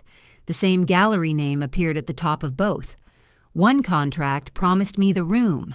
The other promised my parents the gallery wasn't secretly breaking significant contracts. The swap violated the first promise and endangered the second. My parents had used their pledge to pressure Barry. That pressure had pushed him into the exact situation the pledge language warned against. "Does this cancel their gift automatically?" I asked. "Not automatically. Your parents would have the right to withdraw it once the breach is disclosed and not cured. They won't withdraw. They created the breach. That's the interesting part." Cheryl sounded almost tired. "They can waive the condition and pay anyway. But if they do, they admit they knew their money was supporting a gallery in breach. The board may also refuse to accept payment under false representations. So the leverage belongs to the board. The contract belongs to the parties. The risk belongs to everyone who signed around it." I leaned back. "Can we prove their agreement has this clause?" "Not yet. We can prove it's in the standard form. What do we need?" Confirmation that Millwright used the same version for the Gardner Pledge. On Monday morning, Cheryl sent a formal letter to Millwright's development office. She identified herself as my attorney and asked 3 narrow questions. Was the Gardner family legacy gift executed using Millwright's standard campaign gift agreement? Was the pledge still unpaid? She didn't request the private payment schedule. She didn't accuse anyone of wrongdoing. She asked for confirmation before I responded to a release affecting an existing gallery contract. Barry called me less than 20 minutes after the letter was delivered. I didn't answer. He sent a message. "Involving the development office is inappropriate and damaging." I forwarded it to Cheryl. She replied, "Do nothing." An hour later, my father called. I let that go too. At noon, the development office answered Cheryl. The response was only 4 sentences. Cheryl called me into her office. She had printed every document. My exhibition agreement was on the left. The blank gift agreement was on the right. The development office's confirmation sat between them. She handed me a green pen, marked the relevant language. I underlined the no reassignment clause in my agreement. Then I underlined the section naming Victoria. Cheryl placed a ruler beneath each line while I marked it. She liked straight underlining. "This is the lever," she said. "Not a lawsuit, not a threat. The relationship between these documents. What happens if I send all of this to the board now? They may postpone the event. They may force Barry to obtain a valid release. They may also close ranks and call the breach disputed. Would that protect my show? Possibly. But Shannon would know before the opening. Yes." I looked at the papers. If I warned them privately, my parents would have time to explain the problem as an administrative misunderstanding.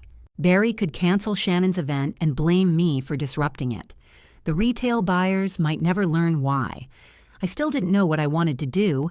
I only knew I wasn't ready to hand Barry another quiet solution. Cheryl tapped Victoria's name. "Has she contacted you about revised remarks?"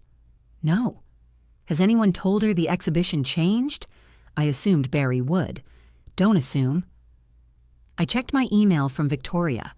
Her last message had arrived 2 weeks earlier. She'd asked whether I preferred domestic absence or private absence in one paragraph of the catalog essay. There was nothing about Shannon. I called Victoria from Cheryl's conference room. She answered after 3 rings. "Lauren, I was planning to call you tomorrow." My stomach tightened. "About the opening?" "Yes. Millwright hasn't sent the final speaking schedule. Have they sent anything else?" "No." "Should they have?" I looked at Cheryl. She nodded once. "My exhibition was reassigned last week." Victoria didn't respond. I continued. "Barry gave the room to Shannon for a Hearth Vale launch." "I'm sorry. Who is Shannon?" "My sister." There was another silence.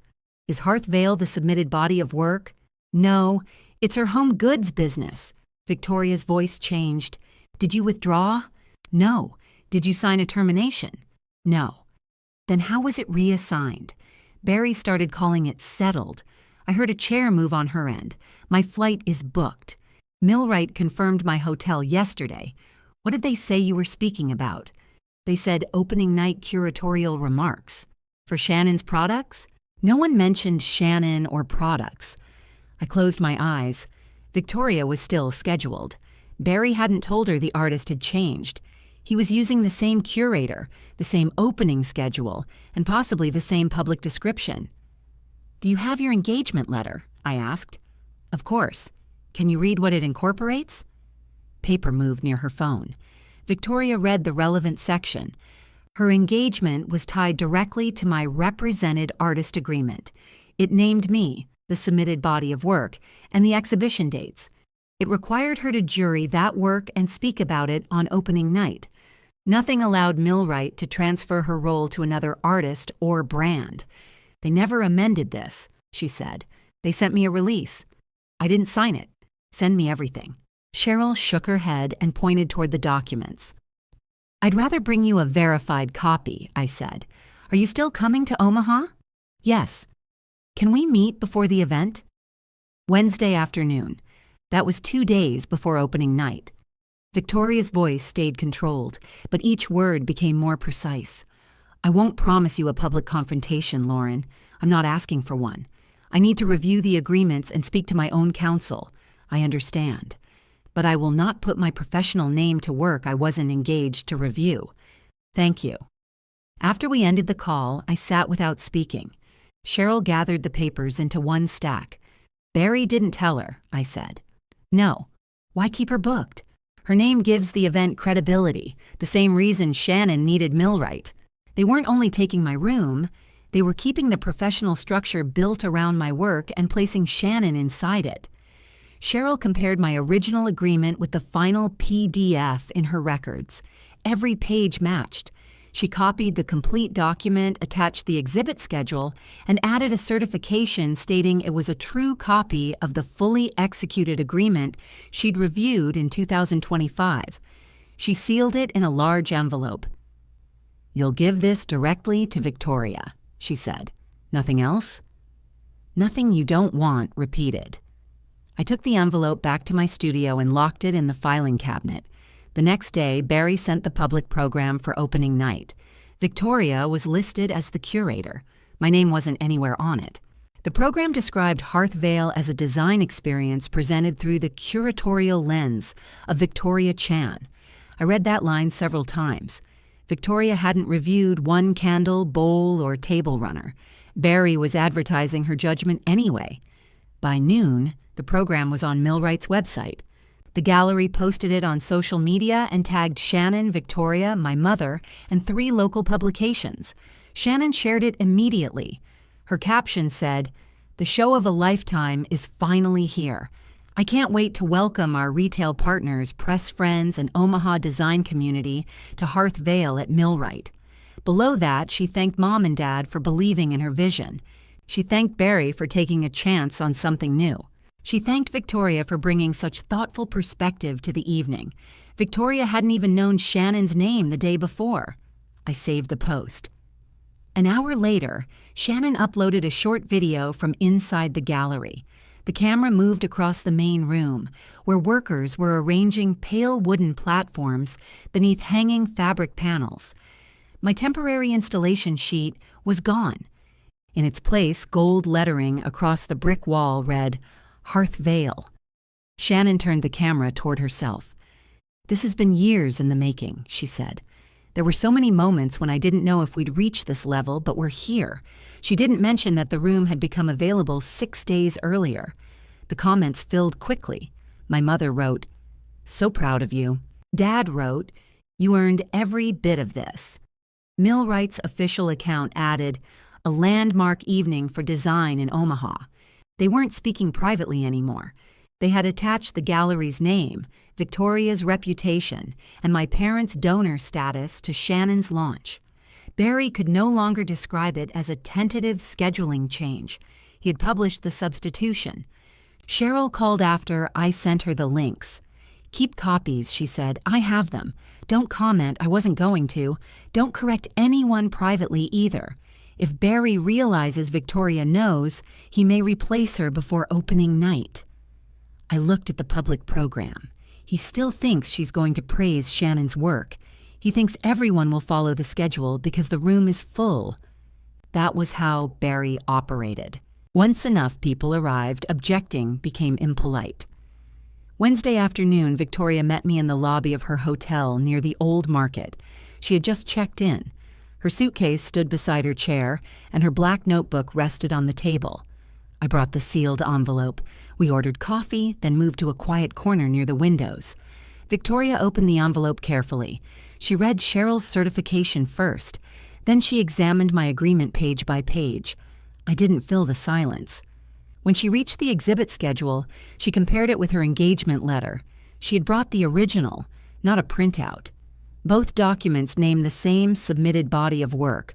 Both name the same opening date. Both required her to speak about my paintings. She placed the papers side by side. "Has Millwright sent you any written cancellation?" she asked. "No." "Has anyone claimed the contract was terminated another way?" "Barry calls it postponed. The release says I consent, but I haven't signed. May I see the release?" I handed her a copy of the latest version.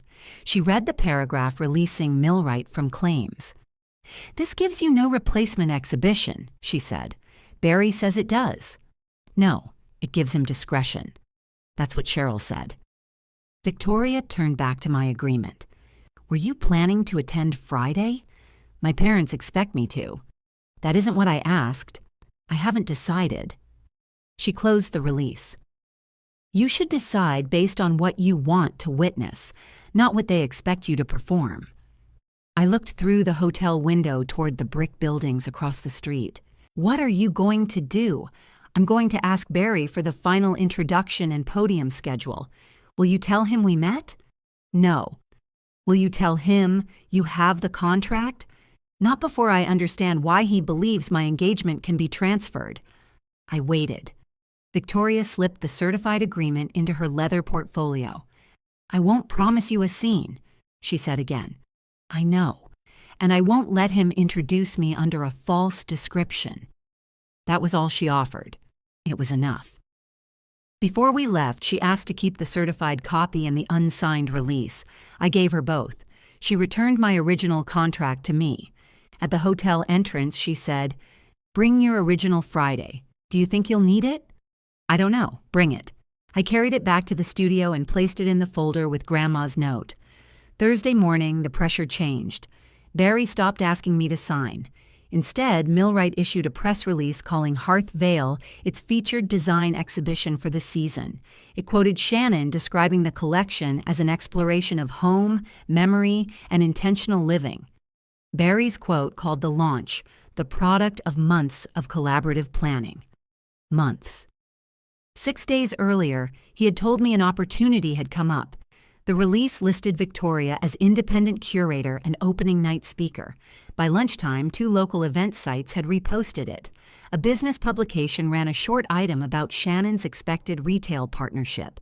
It said representatives from a regional group would attend the opening before making a final placement decision.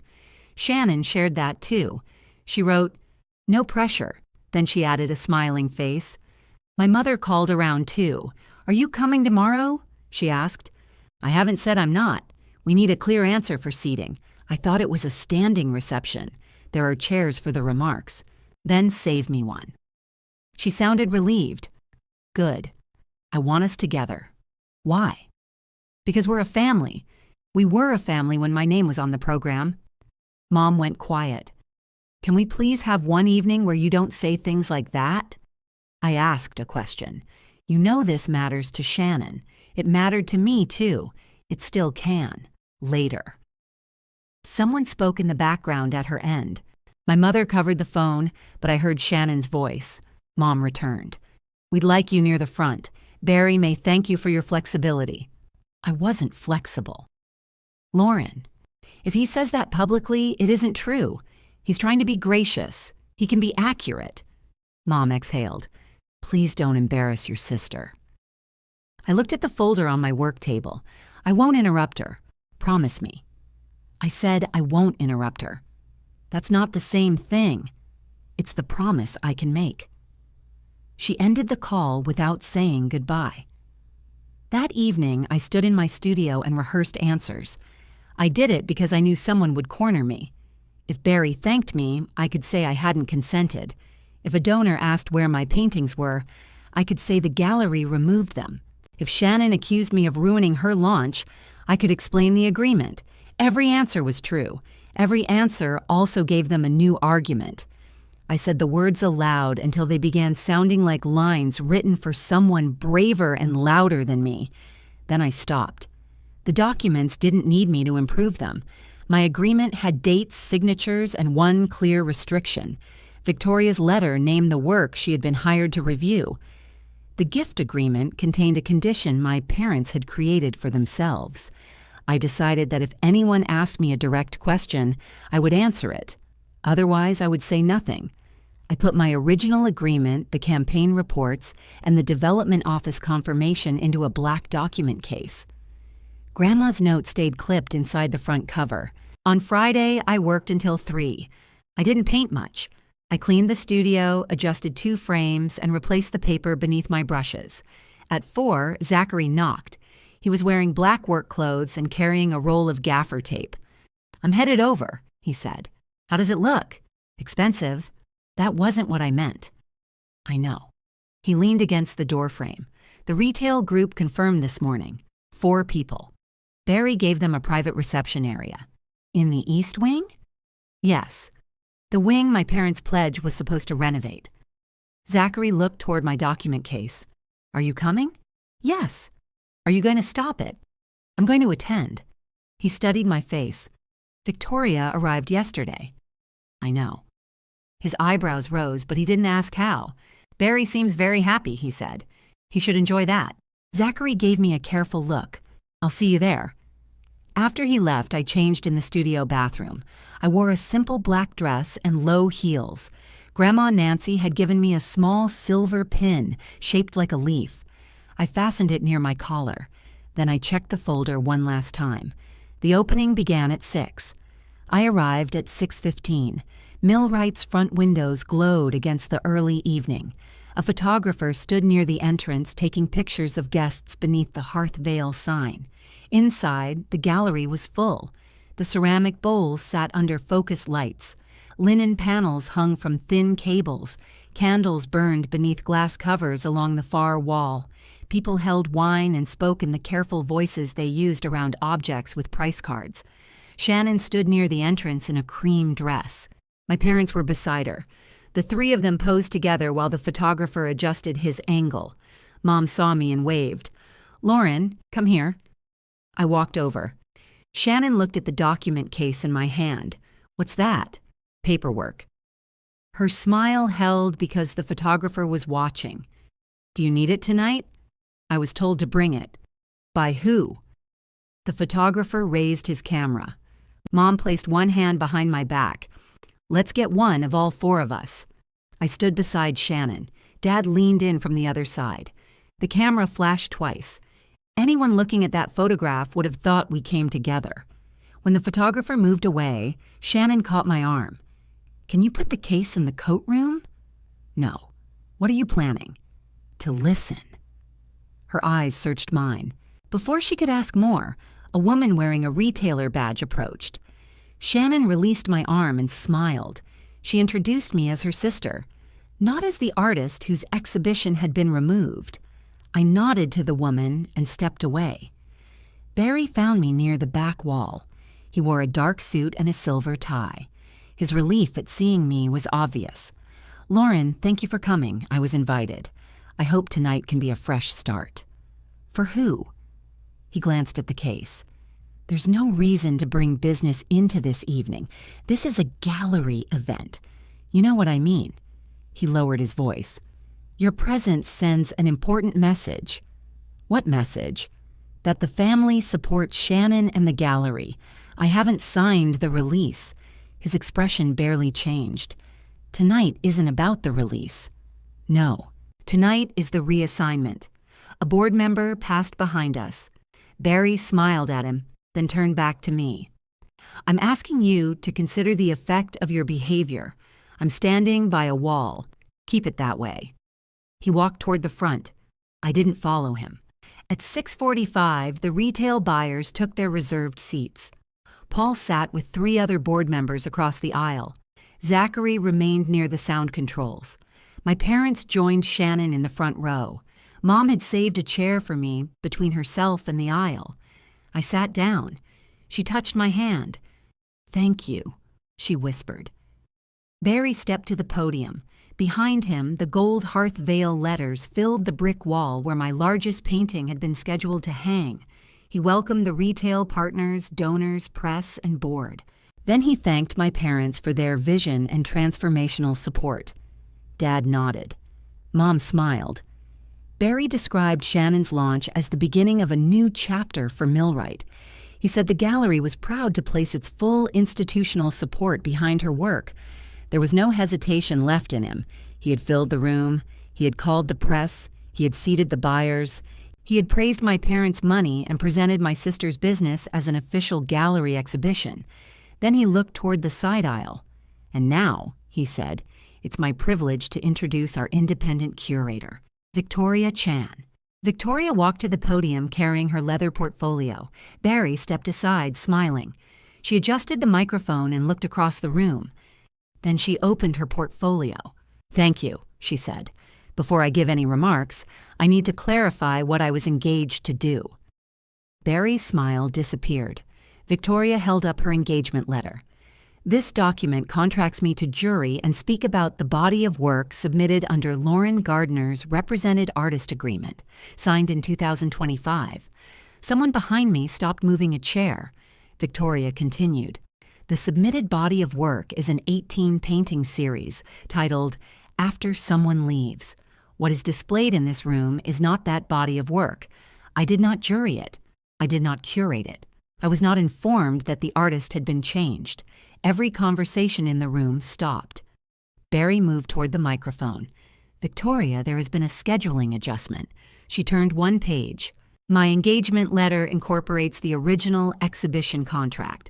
That contract does not describe a scheduling adjustment. It requires mutual written consent before the exhibition can be reassigned." She looked toward me. "Lauren, do you have the signed original?" I opened the document case. My mother's hand fell away from mine. I carried the agreement to the podium and gave it to Victoria. She checked the signature page, then turned to page 7. Barry stood several feet away. "This isn't necessary," he said. Victoria read anyway. "Millwright Gallery shall not cancel, transfer, substitute, or reassign the exclusive exhibition slot without mutual written termination, signed by the gallery and the artist." She looked at Barry. "Do you have Lauren Gardner's signed termination?" He didn't answer. Paul stood from his chair. "Barry, do you have it?" Barry glanced toward my parents. "We have been negotiating a release." "That wasn't the question," Paul said. "No, it hasn't been signed." The room went quiet in a different way then. Before, people were confused. Now they understood. Barry tried to regain control. The board was aware of a revised program. Paul shook his head. The board was told both artists agreed. My father stood. "This is a private contractual disagreement." Paul looked at him. Dad's face changed. Paul turned toward the other board members. If Lauren's agreement remained active, then the gallery entered an undisclosed material breach. "We cannot certify the Gardner pledge for payment while that breach remains." My mother whispered, "Robert." One of the retail buyers leaned toward another. They exchanged a few words, then both looked at Shannon. She stood. "This has nothing to do with Hearthvale." Victoria closed the contract. "It has everything to do with the event being presented under my name." Shannon looked at me. "You planned this." I stayed beside the podium. I brought my contract. "You're destroying my deal over a room." "No," I said. "The deal required my room."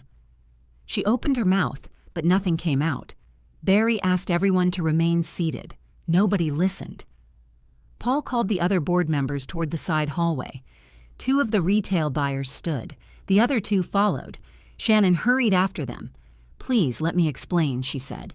One buyer stopped. Was this presented to us as a gallery-curated launch? Yes, but the products are still the same. That isn't the issue. They left before the toast. My father walked toward Paul, speaking low and fast. Mom remained beside her chair, holding her purse with both hands. Barry stood at the podium without touching the microphone. Victoria handed me the original agreement. "You should keep this," she said. I placed it back inside the case. Zachary watched from the sound table. He didn't smile. He only nodded once. The gallery closed early. By Monday afternoon, Millwright's board had placed Barry under formal review.